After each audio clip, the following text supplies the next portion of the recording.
ప్రేక్షక అభిమాన దేవుళ్ళకి మేము ఇక్కడికి వచ్చి చెప్పడానికి ఏంటంటే మా సినిమాని మేము అనుకున్న ప్రకారం మీకు నచ్చి మీరు సూపర్ హిట్ చేసినందుకు మీ అందరికీ మేము కృతజ్ఞులం అని చెప్పడానికి ఫస్ట్ అది చెప్పాలి కదా. అందువల్ల వాళ్ళ సాయంత్రమే ఇది పెట్టుకుని మేము మా ఆనందాన్ని మీతో పంచుకుందామని, మా కృతజ్ఞత మీతో చెప్పుకుందామని ఇక్కడ చేరాం. సో నేను రాత్రి 24 గంటల క్రితమే చెప్పాను, there will be lot of surprises and the best surprise is our hero.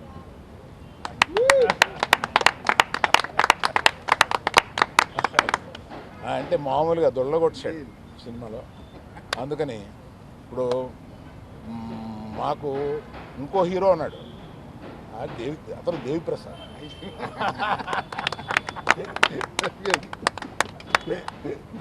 ఈ సినిమాలో నువ్వు ఇంచుమించు సెకండ్ హీరో క్యారెక్టర్ ప్లే చేసి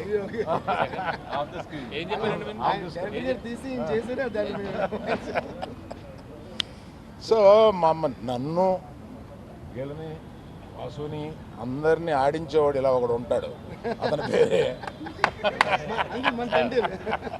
ఇతను మా తండ్రి.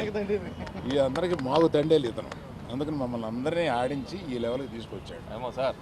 Thank you very much. మొయ్యి అలా కనపడతావు కానీ మొయ్యగలవు. శ్యామ్ దత్ గారు, మీరు చూపించిన రంగులు, మీరు చూపించిన వాటరు జనానికి వచ్చి తగులుతుంది. అలాగే అది చేశారు. Thank you sir. Art director garu, మీరు చేసిన దీనికి thank you for your support brother. ఏడి మీ పార్ట్నర్ ఏడి కనపట్లేదు? వాసు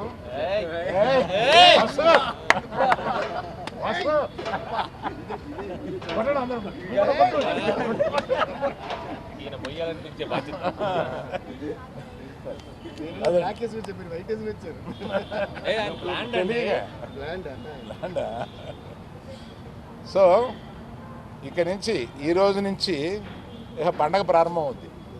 ఎక్కడ ఎవరు ఇంట్లో కూర్చోవాలని ప్లాన్ చేయట్లేదు, ఇక దేశం మీద పడి బయలుదేరుతారు ప్రమోషన్కి. దేవిప్రసాద్ ఒక్కడే, దేవిశ్రీ ప్రసాద్ ఒక్కడే నన్ను వదిలేండి బాబు, నాకు ఇంకా ఆగిపోయిన సినిమాలనే నేను నెలగా మీరు ఆపేసి పెట్టుకుంటున్నారు అంటున్నారు. అయినా వదలట్లేదు, ఆయన కూడా వస్తున్నారు.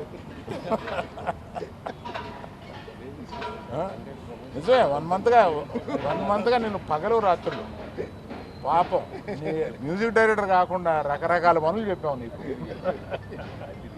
రకరకాల పనులు చెప్పాము. అవన్నీ బాగా చేసి పెట్టావు Devi. Thank you very much. Thank you everyone who has supported this.